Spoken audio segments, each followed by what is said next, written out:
नमस्कार, good morning, सुप्रभात, बहुत स्वागत आप सभी का। मैं हूं आपके साथ सुचित्रा गुप्ता और खबरों की शुरुआत करेंगे।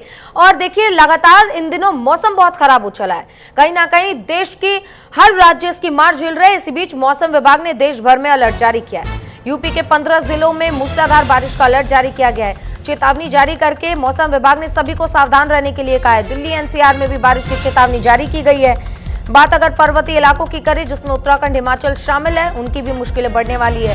उत्तराखंड हिमाचल में भारी बारिश का अनुमान लगाया गया है। यह अहम जानकारी आप तक पहुंचा रहे, क्योंकि देखिए लगातार हो रही बारिश और लगातार मौसम जो खराब चल रहा है इन दिनों, जिसकी वजह से तमाम राज्य मूसलाधार बारिश, बाढ़ और तमाम जो पर्वतीय राज्य है वो भूस्खलन और बादल फटने जैसी समस्याओं से जूझ रहे हैं। ऐसे में मौसम विभाग ने राहत की खबर नहीं सुनाई है। आफत बढ़ने वाली है, चेतावनी जारी कर दी गई है। सभी राज्यों में चेतावनी जारी की गई है और सबसे ज्यादा प्रभावित अगर हम राज्यों की बात करें, उसमें हिमाचल, उत्तराखंड, जम्मू कश्मीर, राजस्थान, पंजाब, यूपी, ये और साथ ही अब दिल्ली एनसीआर भी इसमें शामिल होता हुआ नजर आ रहा है। उधर यमुना नदी का जलस्तर बढ़ा हुआ है, जिसकी वजह से कहीं ना कहीं लोगों को भारी दिक्कतों का सामना करना पड़ रहा है और कहीं ना कहीं एक बाढ़ का खतरा भी इन दिनों बढ़ा हुआ है। और इसको लेकर प्रशासन पूरी तरीके से मुस्तैद नजर आ रही है। प्रशासन ने यमुना के किनारे बसे घरों को खाली करवाया है और उन सभी को सुरक्षित स्थानों पर पहुंचाया, राहत कैंप तक पहुंचाया है। लेकिन ये तस्वीरें जो आप देख रहे हैं, लगातार हो रही बारिश ने देखिए किस तरीके से लोगों को परेशान किया। बाइक बंद होने की वजह से ये व्यक्ति अपने बाइक को खींच कर ले जा रहा है और लगातार देखिए बारिश हो रही है, जिसकी वजह से अलग अलग इलाकों में जलभराव की स्थिति है। कहीं ना कहीं पर्वतीय इलाके इस वक्त सबसे ज्यादा प्रभावित हैं। गांव के गांव हैं ऐसे हैं जिनका संपर्क टूट गया है। कई ऐसे घर है जो लैंडस्लाइडिंग की चपेट में आ गए हैं और केंद्र सरकार की ओर से 3 सदस्यीय टीम अभी उत्तराखंड भी भेजी जानी है, जो सारे नुकसान का आकलन करेगी और आकलन के बाद उन सभी को राहत पहुंचाई जाएगी। केंद्र की ओर से भी राहत राशि घोषित की जाएगी। और वहीं अगर हम सीएम धामी की बात करें तो उन्होंने भी तमाम चीज़ों का आकलन करने के निर्देश दिए हैं और जो भी सबसे ज़्यादा प्रभावित है, अगर कोई घायल है या किसी के घर में किसी के जान माल की क्षति हुई है, तो उन तक भी मुआवजा जो है वो दिया जाएगा। और अगर किसी के घर को लेकर, यानी कि लैंडस्लाइडिंग में या फिर प्राकृतिक आपदा में किसी का घर अगर क्षतिग्रस्त हुआ है, तो उसको भी ठीक करवाने के लिए धामी सरकार की ओर से कवायदें की जा रही हैं। तो वहीं देखिए, दिल्ली एनसीआर में अगले 3 दिनों तक के लिए भारी बारिश का अलर्ट जारी किया गया है। गुरुग्राम में तेज बारिश का अनुमान है। सभी स्कूलों को आज ऑनलाइन क्लास के निर्देश दिए गए। निजी कंपनियों से आज वर्क फ्रॉम होम की अपील की गई है। तो देखिए, लगातार 3 दिनों से बारिश हो रही है और अगले 3 दिन भी बहुत ही मुश्किल होने वाले दिल्ली वासियों के लिए और एनसीआर में जो लोग रहते हैं, क्योंकि इससे पहले जब परसों की बारिश हुई थी तब हमने देखा था कि गुरुग्राम में 20 किलोमीटर तक लंबा जाम लगा था। तो समझ लीजिए कि अगर बारिश होगी तो सबसे ज़्यादा दिक्कत उन लोगों को होगी जो घरों से बाहर निकलेंगे, जो लोग ट्रैफिक में फंसेंगे, जो लोग अपनी गाड़ी से चलते हैं, उनके लिए खासा दिक्कत होगी। क्योंकि लगातार हो रही बारिश ने 20 किलोमीटर तक लंबा जाम गुरुग्राम की सड़कों पर दिखाया है और कई घंटे लग गए लोगों को घर पहुंचने में। लेकिन तस्वीरें अभी भी ऐसी आ सकती हैं, क्योंकि अगले 3 दिनों तक भी अलर्ट जारी किया गया है। सभी स्कूलों से ऑनलाइन क्लासेस की अपील की गई है। तो वहीं कई ऐसे कॉर्पोरेट ऑफिसेज हैं जो वर्क फ्रॉम होम इस वक्त अपने कर्मचारियों को दे रहे हैं, क्योंकि देखिए बारिश हो रही है, लोग अपने घर से निकलेंगे ऑफिस जाने के लिए, तो जाहिर सी बात है वो ट्रैफिक में फंसेंगे ज़रूर, चाहे दफ्तर जाने का वक्त हो या फिर दफ्तर से आने का वक्त हो। इसी को देखते हुए एहतियातन ये कदम उठाया गया है कि वर्क फ्रॉम होम की अपील की गई है। कई ऐसे ऑफिसेज हैं जो वर्क फ्रॉम होम अपने कर्मचारियों को दे रहे हैं, कई ऐसे भी हैं जो नहीं दे रहे हैं और वो लोग अभी खासा परेशान भी नजर आ रहे हैं। कहीं ना कहीं तेज बारिश की वजह से मेट्रो की रफ्तार भी कई बार हमने देखी है कि धीमी हो चली है और लगातार हो रही बारिश ने दिल्ली को जहां परेशान किया हुआ है, वहीं अन्य राज्यों में भी बारिश की मार इस वक्त तमाम लोग जो हैं वो झेल रहे हैं। तो इतना ही नहीं, देखिए दिल्ली में तेजी से यमुना नदी का जलस्तर बढ़ रहा है, जिसकी वजह से बाढ़ का खतरा लगातार बना हुआ है। यमुना पर बना पुराना रेलवे पुल आज से बंद रहेगा। पुराना रेलवे पुल आज शाम से यातायात के लिए बंद रहेगा। यमुना के बढ़ते जलस्तर की वजह से प्रशासन ने यह फैसला लिया है। तो देखिए, लगातार हो रही बारिश ने एक और जिस तरीके से तबाही मचाई है, दूसरी ओर यमुना नदी का जलस्तर बढ़ने की वजह से पुराना रेलवे पुल आज से बंद रहेगा।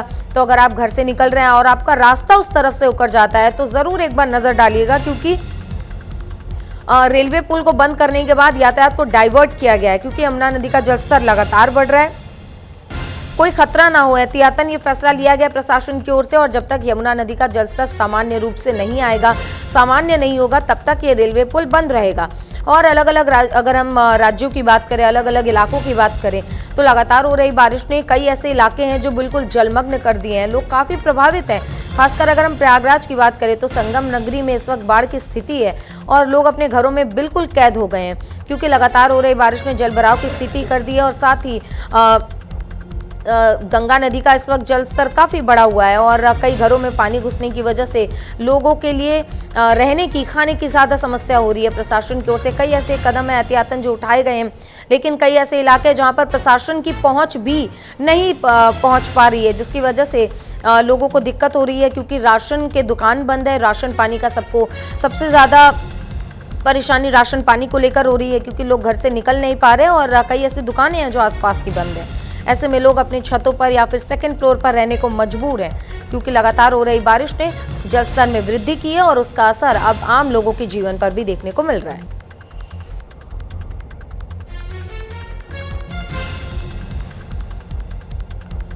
तो ये तस्वीरें देखिए, लगातार यमुना नदी के जलस्तर में वृद्धि हो रही है। दिल्ली एनसीआर में कई दिनों से बारिश हो रही है, आज तीसरा दिन है और अगले 3 दिन तक भी बहुत मुश्किल होने वाले हैं। यमुना नदी का जलस्तर लगातार बढ़ रहा है, इसकी वजह से एहतियातन पुराना रेलवे पुल आज शाम से यातायात के लिए बंद कर दिया जाएगा, ताकि लोगों को कोई समस्या ना हो। अब जाहिर सी बात है, देखिए नदी का रौद्र रूप जब हमने देखा है, तो ऐसे में हम देखते हैं कि कई ऐसी आपदाएं हैं जो नदी के रौद्र रूप की वजह से आती हैं, लेकिन एहतियातन प्रशासन की ओर से ये कदम उठाया गया है।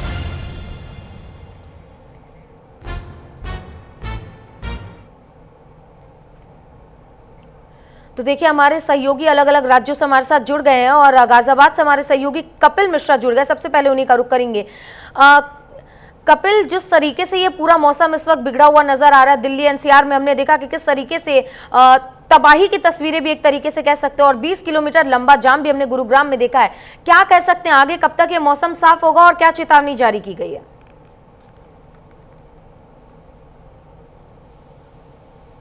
जी, आपको बता दें, अगले 24 घंटे के लिए दिल्ली एनसीआर के अंदर ऑरेंज अलर्ट डिक्लेयर करा गया है, क्योंकि लगातार जो बारिश हो रही है, कल की लगातार 5 से 6 घंटे की जो बारिश हुई थी, जिसका जो रिकॉर्ड इन्होंने दर्ज करा लगभग 100 मिलीमीटर के आसपास की बारिश हुई है, जो कभी भी आज तक 2013 के बाद कभी दिल्ली एनसीआर में नहीं दर्ज करी गई है।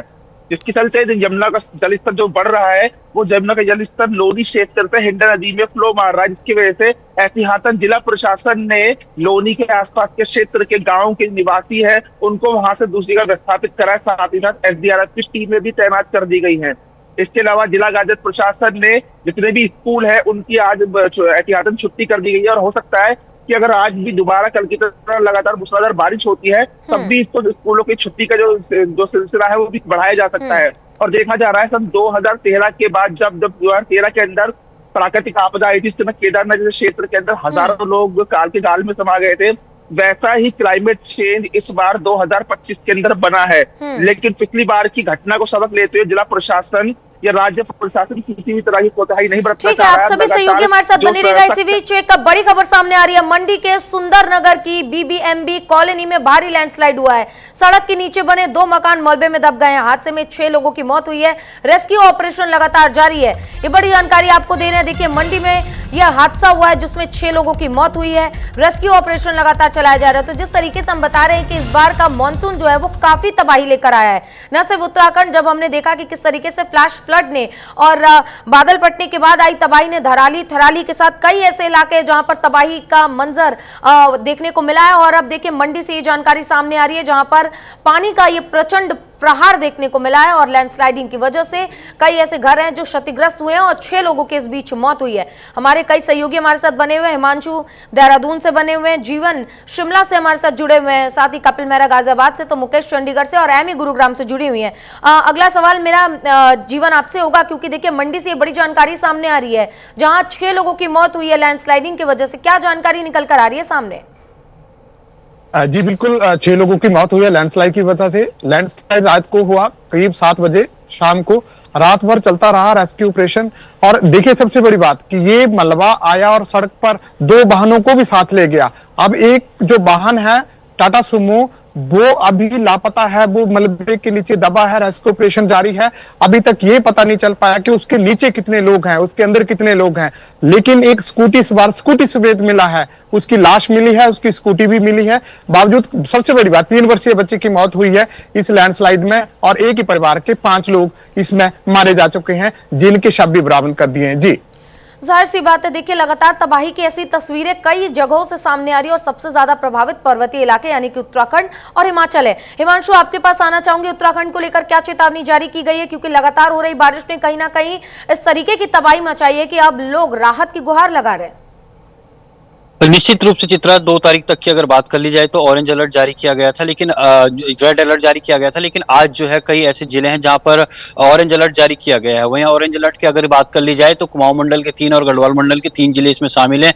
गढ़वाल मंडल के 3 जिलों की भी अगर बात कर ली जाए तो उत्तरकाशी, देहरादून और रुद्रप्रयाग में ऑरेंज अलर्ट जो है IMD की तरफ से जारी किया गया है। इसके साथ ही साथ कुमाऊं मंडल की अगर बात कर ली जाए तो कुमाऊं मंडल में नैनीताल, बागेश्वर और उधम सिंह नगर के लिए जो है ऑरेंज अलर्ट जारी किया गया है। इसके अलावा जो बाकी 7 जिले हैं, टिहरी, पिथौरागढ़ या पौड़ी की बात कर ली जाए तो यहाँ पर येलो अलर्ट जारी किया गया है। इसके साथ ही IMD ने साफ चेतावनी दी है कि 5 सितंबर तक जो है बारिश के ऐसे ही बनी रहने की संभावना है और कोई भी राहत की उम्मीद नहीं है। वहीं क्योंकि लगातार जो है जलस्तर बढ़ रहा है, ऐसे में जो है गंगा जो हरिद्वार में गंगा का जलस्तर बढ़ने की पूरी उम्मीद की जा रही है, क्योंकि उत्तरकाशी में जिस तरीके से लगातार बारिश हो रही है तो ऐसे में उम्मीद की जा रही है कि टिहरी डैम से भी अब जल्द जो है पानी छोड़ा जाएगा। इसके साथ ही साथ जो श्रीनगर में डैम है, क्योंकि उससे पहले की बात कर ली जाए तो तकरीबन 3 जो प्रयाग हैं वो पड़ते हैं, कर्णप्रयाग, नंदप्रयाग और विष्णुप्रयाग। तीनों प्रयागों में जो है जो अलकनंदा है वो अपने जलस्तर से ऊपर, खतरे के निशान से ऊपर बह रही है। तो ऐसे में ये भी उम्मीद की जा रही है कि आज जो है टिहरी डैम से भी, टिहरी डैम के अलावा जो है श्रीनगर डैम से भी जो है पानी छोड़ा जाएगा, जिसके कारण जो है मैदानी इलाकों में बाढ़ जैसी हालात हो सकते हैं। क्योंकि मैदानी इलाकों की अगर बात कर ली जाए तो हरिद्वार गढ़वाल मंडल का मैदानी इलाका है जहां पर गंगा जी होके बहती है और वहां पर जो है बाढ़ का खतरा है, क्योंकि लक्सर, भगवानपुर कई ऐसे मैदानी क्षेत्र हैं जो जहां से गंगा होकर गुजरती है। वहीं अगर आज की बात कर ली जाए तो तकरीबन 5 जिलों में जो है भारी बारिश को देखते हुए अवकाश घोषित किया गया है। इसके साथ ही साथ 120 से अधिक जो सड़कें बंद हैं।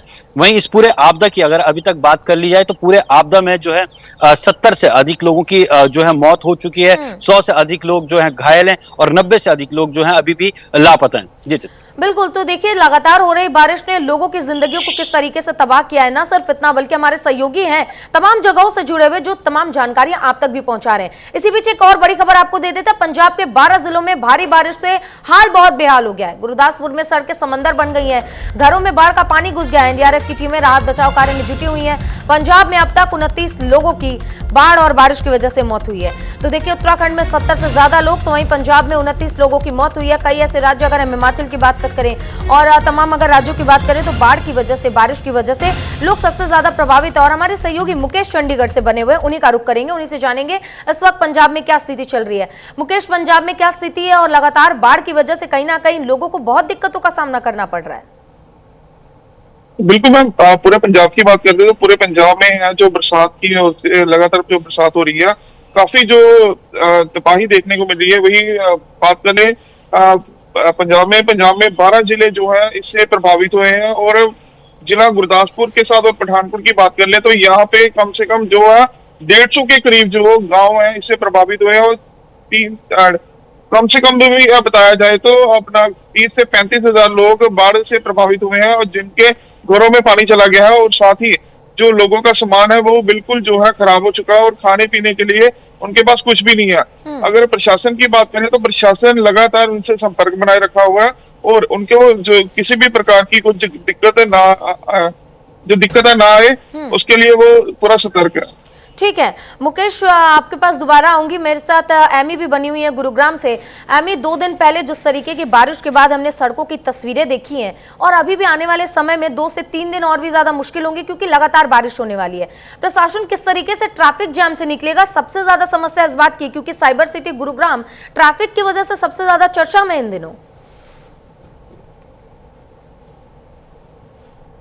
है वो सिर्फ नाम बदलने से नहीं देखी जा सकती है, क्योंकि यहाँ पर जो कार्य हैं वो देखने के हैं, क्योंकि कार्य यहाँ पर कुछ भी नहीं होते हुए नजर आते हैं। क्योंकि प्रशासन बड़े बड़े दावे करते हैं, जैसे ही मानसून आने वाला होता है तो 2 महीने पहले ही प्रशासन बड़े बड़े दावे करते हैं कि हम मानसून को अच्छे से निपटेंगे, किसी तरह का कोई। ठीक है, एमी आप खुद को अनम्यूट कर लीजिए, आपकी आवाज नहीं आ रही। आपके पास दोबारा चलेंगे, लेकिन अभी हमारे साथ कपिल मेहरा लगातार बने हुए हैं गाजियाबाद से, उनका भी रुख कर लेते हैं। कपिल, हमने देखा है कि प्रशासन तमाम वादे तमाम दावे करता है, लेकिन जैसे ही बरसात होती है सारे दावे फेल हो जाते हैं। इसके ऊपर प्रशासन कोई कार्रवाई भी नहीं करता। कई बार हम देखते हैं कि सड़कों में गड्ढे हैं और लगातार हो रही बारिश की वजह से सड़कें जलमग्न होती है, कई बार दुर्घटना का शिकार हो जाते हैं लोग। ऐसे में प्रशासन की ओर से क्या तैयारियां की गई हैं?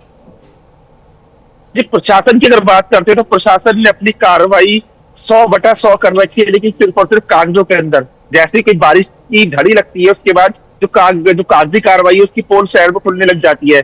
कल लगातार 5 घंटे बारिश किया तो शहर के नाले थे, सबसे गहरा नाला जो आपका स्टील मंडी के आसपास आता है, उसकी डेप्थ जो बताई जाती है 20 फीट के आसपास है, वो नाला पूरा ओवरफ्लो होकर चल रहा था। सिद्धार्थ विहार के पास इस कदर पानी जमा हो गया था कि NH9 पर नोएडा से लेकर लालपुर तक लगभग 12 से 13 किलोमीटर लंबा जाम था। लेकिन जब ये खबरें प्रशासन तक पहुंचती है तो सिर्फ एक ही जवाब सुनने के लिए आता है कि हमने तैयारियां कर ली है, लेकिन इस बार कुछ गलतियां उनको अगली बार सुधारा जाएगा। लेकिन वो अगली बार करते करते हर बार ऐसी स्थिति गाजियाबाद की हो जाती है कि जो व्यक्ति जहां पर है वो फंस जाता है। अगर बात करते हैं साई विहार अंडरपास की, तो वहां पर लगभग कल 12 से 13 फीट पानी जमा हुआ था।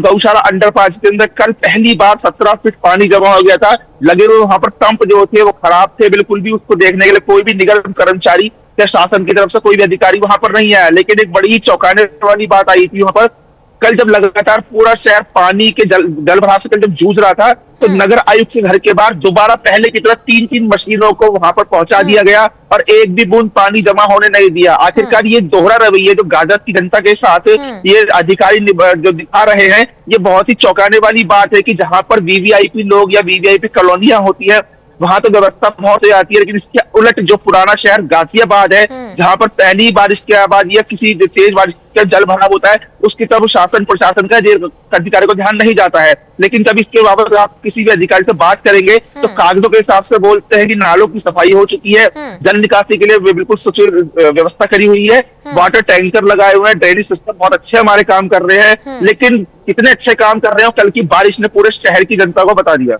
बिल्कुल जाहिर सी बात है, यानी कि अगर गाजियाबाद से इस वक्त कोई खबर देख रहा है तो आपको भी सावधान होने की जरूरत है। अगर आप वीवीआईपी नहीं है तो आप ये आपके लिए बहुत बड़ी चिंता का विषय है, क्योंकि प्रशासन आपके लिए काम नहीं करेगा। अगर आप चाहते कि प्रशासन आपके लिए काम करे तो आपका वीवीआईपी होना बहुत जरूरी है।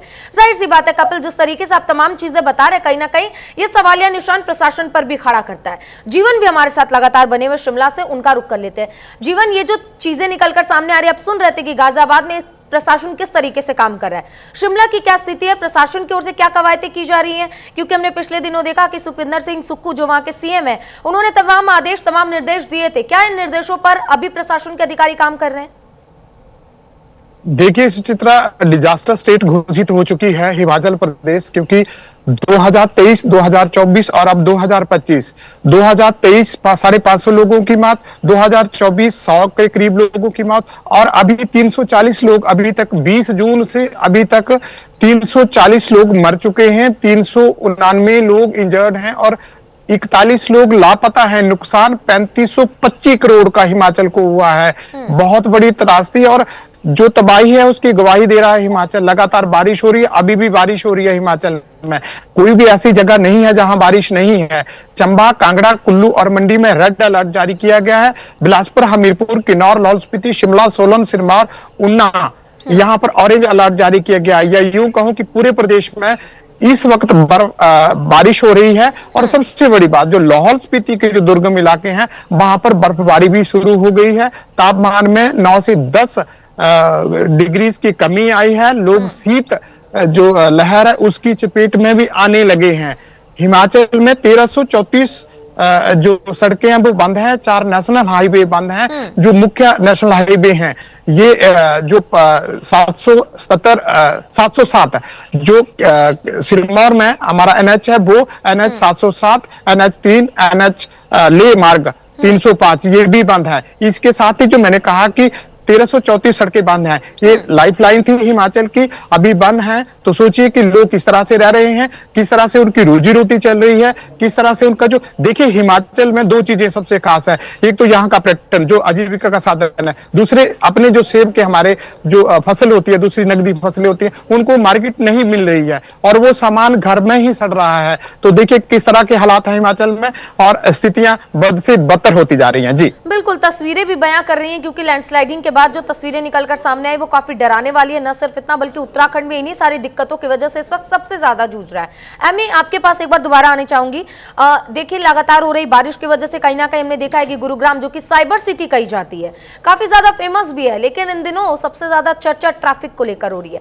तस्वीरें जब सामने आती है तो वो डराने वाली, क्योंकि 20 किलोमीटर लंबा जाम जब सड़कों पर होता है तो लोग अपने समय से कभी घर नहीं पहुंच पाते, उनको घंटों लग गए। इस बीच प्रशासन की ओर से ट्रैफिक को लेकर क्या व्यवस्था की गई है? देखिए जल भराव की स्थिति तो बनी रहेगी क्योंकि प्रशासन की जो कार्रवाई है वो सिर्फ कागजी है, लेकिन ट्रैफिक को लेकर जमीनी स्तर पर क्या व्यवस्था? के हालात बारिश को लेकर पूरे प्रदेश भर में चल रहे हैं, वैसे ही हालात गुरुग्राम में भी इस समय देखने को मिल रहे हैं। जो प्रशासन है वो मानसून को लेकर जिस तरह से अपने दावे करता है, वो दावे कहीं ना कहीं फेल होते नजर आते हैं। हर बार इस तरह की स्थिति गुरुग्राम में देखने को मिल सकती है। जब भी मानसून नजदीक आता है प्रशासन हमेशा कहते हैं कि हम अलर्ट हैं और यहाँ पर किसी तरह की कोई हालत नहीं बिगड़ेगी, कोई जाम की स्थिति नहीं बनेगी, पर यहाँ पर जो के तो लोग परेशान होते हुए नजर आते हैं। लंबे लंबे अगर हम दूर तक देखें तो जाम की स्थिति बनी हुई नजर आती है। काफी घंटे तक इस जाम को फेस करते हुए लोग नजर आते हैं और बारिश के बाद जो पानी भर जाता है उसके बाद जो हालात हो जाते हैं वो निपटना प्रशासन के लिए बहुत ही ज्यादा चैलेंजफुल हो जाता है और प्रशासन विफल होते नजर आते हैं यहाँ पर। उसके बाद ठीक है, आप सभी हमारे साथ बने रहिएगा। इस बीच एक और बड़ी खबर दर्शकों तक पहुंचा देते हैं। दिल्ली एनसीआर में अगले 3 दिनों के लिए भारी बारिश का अलर्ट जारी किया गया। गुरुग्राम में भी तेज बारिश का अनुमान है। सभी स्कूलों को आज से ऑनलाइन करने के लिए यानी कि ऑनलाइन क्लासेस देने के निर्देश दिए गए। यहाँ तक कि निजी कंपनियों से भी आज वर्क फ्रॉम होम की अपील की गई। अब जिस तरीके से हमने देखा कि गुरुग्राम की तस्वीरें सामने आई, दिल्ली का भी कुछ ऐसा ही हाल है। जगह जगह पर जलभराव की स्थिति है। इसी बीच एहतियातन प्रशासन की ओर से यह कदम उठाया गया है ताकि अगर लोगों का वर्क फ्रॉम होम होगा, स्कूलों की छुट्टी होगी, स्कूलों का भी ऑनलाइन क्लासेस होगा तो सड़क पर गाड़ियां कम होगी तो ट्रैफिक जैम की स्थिति कम होगी, लोगों को थोड़ी सहूलियत होगी। लेकिन तस्वीरें बयां कर रही हैं कि प्रशासन की ओर से जो वादे, जो दावे किए गए हैं वो सिर्फ कागजी हैं। सड़कों पर लगातार जलभराव की स्थिति और सबसे ज्यादा दिक्कत, सबसे ज्यादा समय जलभराव की वजह से ही हो रहा है। अगर सड़कें सुचारू रूप से यानी कि जलभराव की स्थिति वहां पर ना हो, सुचारू रूप से सब चले तो शायद इतना ट्रैफिक जाम नहीं होगा। लेकिन जिस तरीके की तस्वीरें हमने पिछले 2 दिन में देखी है गुरुग्राम की और तमाम राज्यों की, और साथ ही अगर हम बात करें दिल्ली की भी, तो ऐसी तस्वीरें निकलकर सामने आई हैं जो लोगों को घर से निकलने से पहले सोचने पर मजबूर कर देगी। हमारे 5 सहयोगी लगातार हमारे साथ बने हुए हैं, उनकी ओर चलेंगे, लेकिन उससे पहले एक और बड़ी खबर आप तक पहुंचा देते हैं। देखिए दिल्ली के निचले इलाकों में बाढ़ का खतरा बढ़ गया है। खतरे के निशान से ऊपर पहुंच गई है यमुना नदी।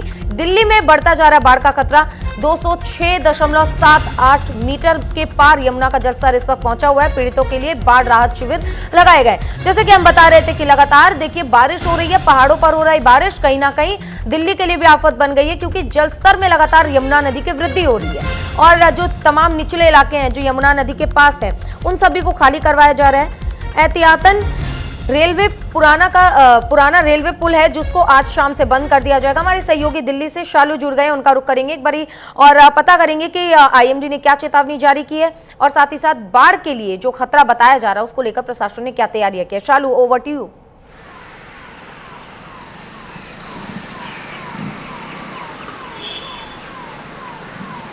देखिए बिल्कुल आईएमडी की तरफ से लगातार जो है अलर्ट जारी किया जा रहा था। पिछले कई दिनों से आईएमडी की तरफ से अलर्ट जारी किया जा रहा था। लगातार पिछले कई दिनों से बारिश भी दिल्ली में हो रही है। आज की बात करें तो आज भी दिल्ली के कई ऐसे इलाके हैं जहां सुबह से ही बारिश लगातार जारी है। ऐसे में बात करें यमुना की तो यमुना नदी का जलस्तर जो है वो कल इस कदर से बढ़ गया था कि लोग जो वहाँ निचले इलाके में, रिहायशी इलाकों में लोग रह रहे थे, उनके घरों में पानी घुटनों तक भर गया था, जिसके चलते बाढ़ जैसे हालात जो है वो देखने को मिल रहे थे। लगातार प्रशासन की तरफ से वहां पर अनाउंसमेंट की जा रही थी। जो लोग वहां पे रह रहे उनके घरों का जो सामान है वो नौके के द्वारा वहां से निकाला जा रहा था।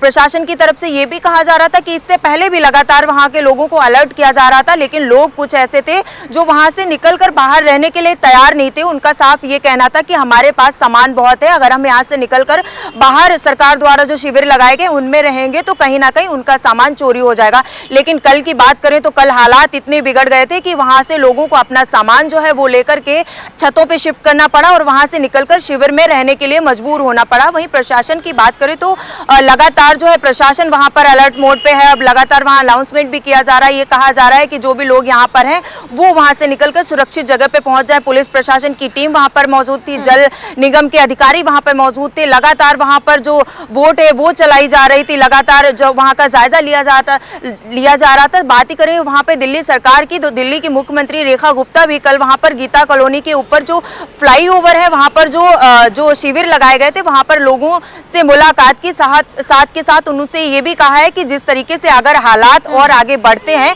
तो घबराने की जरूरत नहीं है, क्योंकि सरकार ने पूरी तैयारी कर ली है। जो निचले इलाके में लोग रह रहे थे उनका सामान जो है वो वहां पर शिफ्ट कराया जा रहा था, लोग वहां पर रह रहे थे। लोगों का ये कहना है कि सरकार के द्वारा हमें लगातार आश्वस्त किया जा रहा है और कुछ लोग जो है वो अपनी जान जोखिम में डालकर यहाँ रह रहे हैं, वो निकलने के लिए तैयार नहीं है। हालांकि आज की बात करें तो जल स्तर यमुना नदी का थोड़ा घटा जरूर है, लेकिन अभी भी खतरे के निशान के करीब ही है, क्योंकि लगातार जो हथनीकुंड बैराज है हरियाणा का वहां से पानी छोड़ा जा रहा है। तो ये कह पाना मुश्किल होता है कि कब पानी जो है वो तेजी से आएगा, कब पानी कम हो जाएगा। जिस तरीके से वहां से पानी छोड़ा जाता है तो जल स्तर यमुना का उस हिसाब से बढ़ जाता है, क्योंकि मौजूदा बात करें तो सुबह से थोड़ी वहां पे घटत देखी गई है, लेकिन ये कह पाना मुश्किल है कि पानी और घट सकता है, क्योंकि जैसे जैसे वहां से पानी छोड़ा जाएगा वैसे यमुना नदी का पानी जो है और बढ़ जाएगा, क्योंकि अभी भी खतरे के निशान पर ही पानी है। वही बात सालों लग जाते, पूरी जिंदगी लोगों की बीत जाती है घर बनाने में, लेकिन प्राकृतिक आपदा ऐसी चीज है जिसको रोका नहीं जा सकता और कई ऐसे लोग हैं जिनका घर इस प्राकृतिक आपदा की भेंट चढ़ गया है। और खासकर अगर हम हिमाचल उत्तराखंड की बात करें तो वहां के लोग इससे सबसे ज्यादा प्रभावित है। हिमांशु, आपके पास अब आना चाहूंगी, क्योंकि देखिए लगातार हो रही बारिश ने लोगों को बहुत परेशान किया है। लैंडस्लाइडिंग की इतनी खबरें आई हैं जिसमें कई गांवों से संपर्क भी टूट गया है। क्या प्रशासन की ओर से एहतियातन कदम उठाए जा रहे हैं? जिन गांवों से संपर्क टूटे हैं उन तक किस तरीके से संपर्क किया जा रहा है? निश्चित रूप से सुचित्रा, उत्तराखंड में मॉनसूनी सीजन की बात करें तो 15 जून से और 15 सितंबर तक ये मॉनसून सीजन जो है रहेगा। 15 जून से शुरू हुआ था, तो इससे पहले की अगर बात कर ली जाए तो प्रशासन ने 2 महीने पहले से अपनी तैयारियां शुरू कर दी थी। लेकिन प्राकृतिक आपदाओं की स्थिति यह है कि प्रशासन जो तैयारी करता है वो धरी की धरी रह जाती है, धरातल पर कुछ भी नजर नहीं आता, क्योंकि जिस तरीके से धराली में अचानक से आपदा आई और उसके बाद जो है एक दिन तक यानी कि अगले 24 घंटे तक वहां पर कोई भी नहीं पहुंच पाया था। तो ये अपने आप में एक बड़ी प्रशासन की जो तैयारियां उसको धरातल पर दिखाता है। लेकिन जहां पर भी प्रशासन अपनी पैठ बना सकता है, अपनी पहुंच बना सकता है, वहां पर पूरी कोशिश की जा रही है, चाहे वैकल्पिक मार्गों के जरिए हो या फिर चाहे हेलीकॉप्टर के माध्यम से हो। कहीं पर हेलीकॉप्टर की लैंडिंग नहीं हो पा रही है तो वहां पर प्रशासन को दिक्कतों का सामना करना पड़ रहा है। इसके अलावा जहां पर वैकल्पिक मार्गों से पहुंचा जा सकता है और साथ ही साथ जो रसद है वो घोड़े खच्चरों से भी पहुंचाई जा रही है, क्योंकि कई ऐसे क्षेत्र हमने देखे, रुद्रप्रयाग का बसुकेदार क्षेत्र जहां पर लगातार जो है बारिश देखने को मिली और उसके बाद बादल फटने जैसी घटनाएं सामने आती है और पूरी तरीके से जो है संपर्क कट जाता है। ऐसे में वैकल्पिक मार्गों के जरिए एसडीआरएफ की टीम को वहां पर भेजा गया। इसके साथ ही साथ थराली में जिस तरीके से आपदा आई थी वहां पर रोड कनेक्टिविटी नहीं थी, लेकिन उसके बाद फिर 25 किलोमीटर बाद एक जगह देवाल, वहां पर भी जो है बादल फटने की घटना सामने आती है। तो ऐसे में प्रशासन हेलीकॉप्टर के माध्यम से पहुंचने की लगातार कोशिश कर रहा था और इसके साथ ही साथ जो है जो रसद है, खाद्यान्न सामग्री है, दैनिक उपयोग में आने वाली चीजें हैं, उनको पहुंचाने की कोशिश कर रहा था, क्योंकि ग्राउंड जीरो पर मुख्यमंत्री पुष्कर सिंह धामी लगातार खुद बने हुए हैं। चाहे पौड़ी में जिस तरीके से आपदा आई, धराली में आपदा आई, थराली के अलावा देवाल और इसके साथ ही साथ कुमाऊं मंडल में जिस तरीके से आपदा आई, तो खुद जो है मुख्यमंत्री पुष्कर सिंह धामी जो है आपदा राहत, जो आपदा पीड़ित हैं उनके बीच पहुंचे और लगातार दिशा निर्देश देते हुए भी नजर आए। और अभी भी साफ तौर पर अधिकारियों को ये निर्देश दिए गए हैं कि कोई भी अपना मोबाइल फोन स्विच ऑफ न करें और खुद अधिकारी ग्राउंड जीरो पर रहकर जो है जो स्थिति है उसको तो कह सकते हैं कि सीएम की ओर से तमाम आदेश दिए जा रहे हैं, लेकिन जमीनी स्तर पर अधिकारी इसका कितना पालन कर रहे हैं, ये सबसे बड़ी बात देखने की होगी। जैसे हमने देखा कि गाजियाबाद में काम सिर्फ वहीं हो रहा है जहां पे वीवीआईपी लोग रहते हैं, जहां पर नगर आयुक्त है, जहां पर डीएम का घर है, काम सिर्फ वहीं हो रहा है। बाकी जगहों पर जलभराव की स्थिति और लोग उसी से जूझ रहे हैं। एमी, आपके पास आना चाहूंगी। देखिए, लगातार हो रही बारिश और इस बीच ट्रैफिक जैम की स्थिति, स्कूलों को भी ऑनलाइन क्लासेस के लिए कहा गया है और साथ ही कई ऐसे दफ्तर है जहां पर वर्क फ्रॉम होम देने की अपील की गई है। क्या जानकारी सामने आ रही है? कौन कौन से ऐसे स्कूल है, कई ऐसे स्कूल हैं जिनमें यह आदेश जारी किया गया है? क्या जानकारी आ रही है कि कितने दिनों तक ये स्थिति चलने वाली है? सुचित्रा, मैं आपको बता दूं, जिस तरह के हालात अब इस समय गुरुग्राम में देखने को मिल रहे हैं, उसको लेकर अब प्रशासन जो जाग रहा है, जागने के बाद उन्होंने कुछ ऐसे चीजें यहाँ पर, जैसे ऑरेंज अलर्ट की बात करें तो ऑरेंज अलर्ट देने के बाद इन्होंने स्कूलों की छुट्टियां घोषित कर दी गई हैं और आगे भी उसको एक्सटेंड करने की बात कही जा रही है कि अगर इस तरह के हालात अगर बने रहे तो छुट्टियां स्कूलों की भी आगे एक्सटेंड की जाएंगी। साथ ही वर्क फ्रॉम होम भी लोगों को एक कहा गया है कि आप वर्क फ्रॉम होम करें घर से ही, क्योंकि जो जाम की हालत हो जाती है गुरुग्राम में वो निपटना बड़ा मुश्किल हो जाता है। क्योंकि यहाँ पे बड़ी बड़ी जो इमारतें भले ही बनी हैं गुरुग्राम में, आईटी सेल के लोग भले ही यहाँ पर आते हैं काम करने के लिए, पर इन इमारतों से सिर्फ वीडियो ही बनाई जाती है। उसके बाद भी जो हालात गुरुग्राम के हैं ग्राउंड पर अगर हम देखें तो बहुत ही बुरे हालात इस समय गुरुग्राम के हैं। गुरुग्राम का नाम बदलने से गुड़गांव से गुरुग्राम बदल दिया गया है, पर हालात वहीं की वहीं है, जो कि तो गुरुग्राम के हालात हैं जिसको निपटने के लिए प्रशासन बिल्कुल भी तैयार नजर नहीं आ रहा है। इस समय मुख्यमंत्री लगातार इस हालात का जायजा ले रहे हैं, प्रशासन को लगातार बोल रहे हैं। निचले स्तर पर जो प्रशासन अधिकारी हैं, पुलिस अधिकारी हैं, उनको कहा गया है कि आप पूरा जायजा लीजिए किस तरह के हालात है। क्योंकि यहाँ पर अगर हम अंडरपास की भी बात करें तो अंडरपास मुझे लगता है यहाँ पर इस तरह से बनाए गए हैं कि यहाँ पे वाटर स्टोरेज के लिए अंडरपास बनाए गए हैं, क्योंकि पानी जब इतना ज्यादा हो जाता है तो ये इतना ज्यादा भर जाते हैं कि ये एक तरह से वाटर टैंक के तब्दील हो जाते हैं, लोगों का जाना मुश्किल हो जाता है। लोग अपनी बोट निकाल के इसमें बोटिंग करना शुरू कर देते हैं। लोगों का यहाँ तक मानना हो गया है कि अब तो हमें समुद्र देखने की जरूरत नहीं है, गोवा या महाद्वीप हो तो वहाँ जाने की जरूरत ही नहीं है, क्योंकि हमने तो यहीं अपने गुरुग्राम में ही नदियों का भी नज़ारा देख लिया है, समुद्र का नज़ारा भी देख लिया है। यहाँ तक कि कल की बात करें तो कल यहाँ पर एक जगह की बात करें वहाँ पर बाढ़ जैसे हालात हो गए थे, क्योंकि जो बांध बनाए जाते हैं इन चीज़ों से निपटने के लिए, पानी जब ज़्यादा स्तर बढ़ जाता है तो वो बांध का पुल भी टूट गया, जहाँ पर 3 लड़कियों की जान भी खतरे में आ गई थी, जो बड़ी मुश्किल से कुछ युवाओं ने मिलकर उन लड़कियों को बचाया। तो इस तरह के हालात को निपटने के लिए प्रशासन बिल्कुल विफल नजर आ रहा है। प्रशासन किसी तरह से एक जो बातें कही जाती है मानसून को लेकर उस पर खड़ा उतरते हुए नजर नहीं आ रहे हैं।